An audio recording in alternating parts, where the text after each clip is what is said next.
Hi students, this is your favorite science teacher, Mrs. Massaros.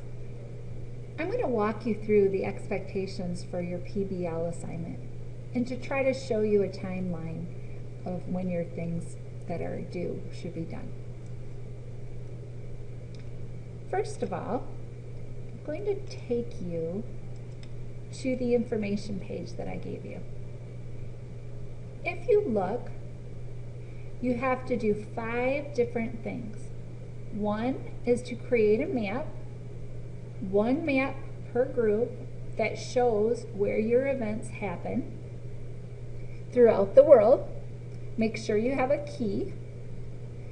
Also, for each event, you're going to have to say what types of boundaries your event happens and have an animation for each type of boundary.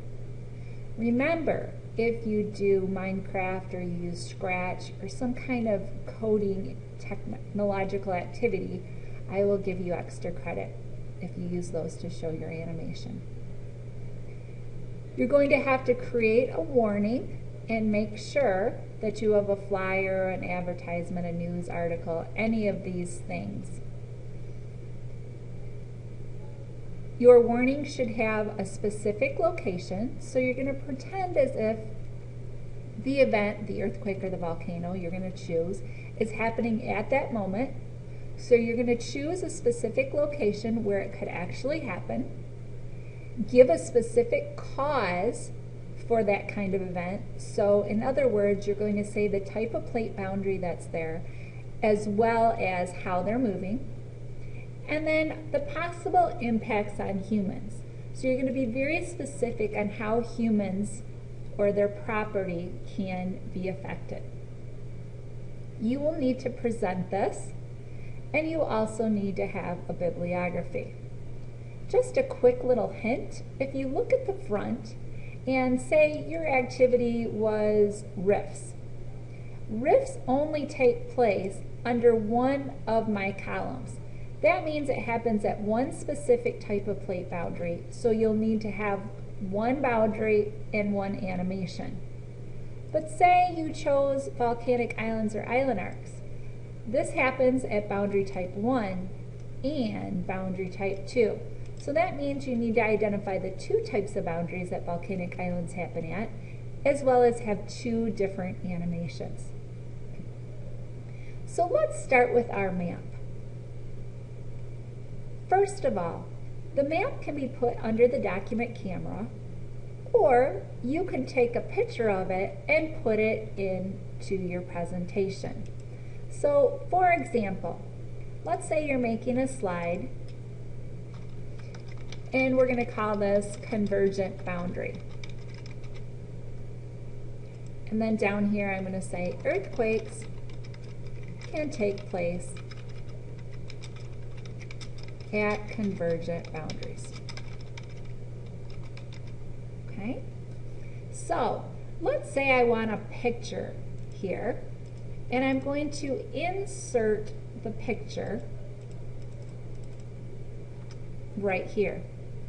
So in Google Slides, you're going to do Insert, Image, and then you will have to have either your picture in your Google Drive or somewhere on your device. So I'm going to choose to upload a picture.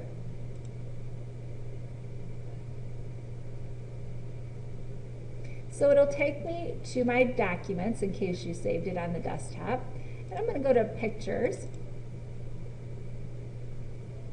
And it's going to pull up all of my pictures that I have on my school share drive. So as you can see, I have a picture of former students.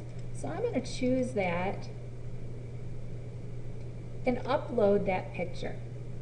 Now, obviously, you are not going to choose a personal picture. You're going to have a picture of, say, a convergent boundary. So I'm going to put that right there on my slides.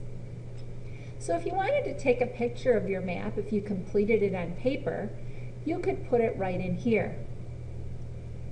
Otherwise, you could also insert it as something from your Google Drive or however you wanted to do it. So for my second slide, I might want to say convergent boundaries cause plates to move together. And let's say I want to show an animation of that.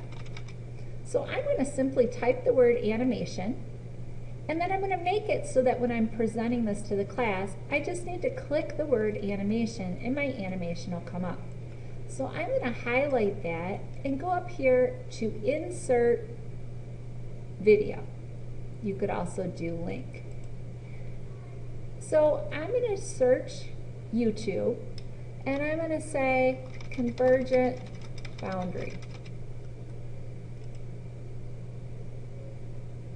And I come up with a whole bunch of YouTube videos. So I'm going to play this one.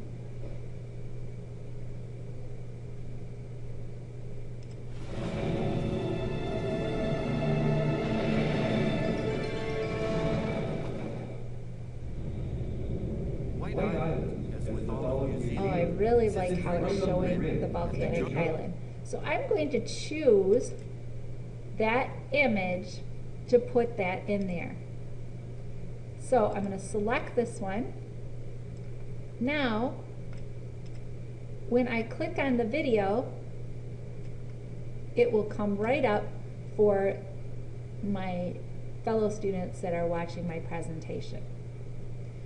So I'm going to pretend like I'm done and I'm ready to present. So I'm just going to double check and I'm going to go to present.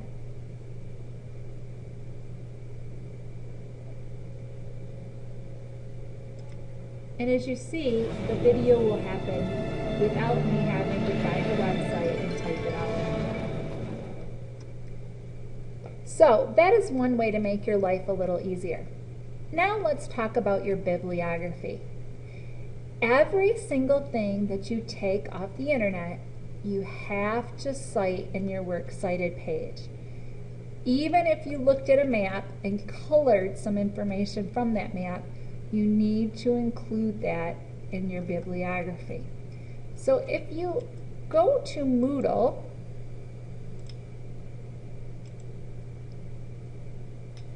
and you scroll down on our Moodle,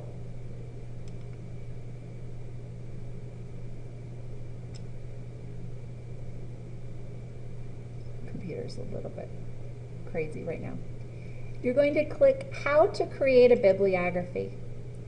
And here I've created a screencast that's going to walk you through how to use BibMe or one of those really nice websites that assist you in creating a Works Cited page. So if you're having difficulty, make sure you watch my screencast that's on Moodle.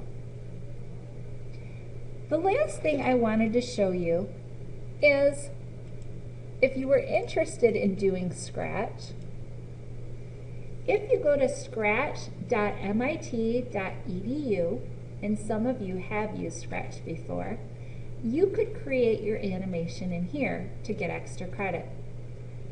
What you're going to do is you're going to hit Create, and I highly suggest that you look at the tips. This will walk you through how to do some very important things.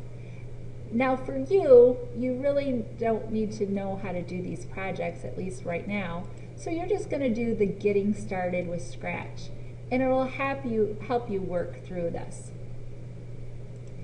So it'll tell you how to get things moving, how to add sound, how to start a dance, and how to have a loop that repeats itself. It's going to loop a certain function. So you may want to use these tips to help you create your Scratch. Now remember, you can choose any sprite you want. You don't have to use Mr. Cat here. You can choose arrows in order to show your boundaries, or you could choose any of these other sprites. Remember, if you choose Scratch or Minecraft or any technological kind of coding activity, I will give you extra credit for that.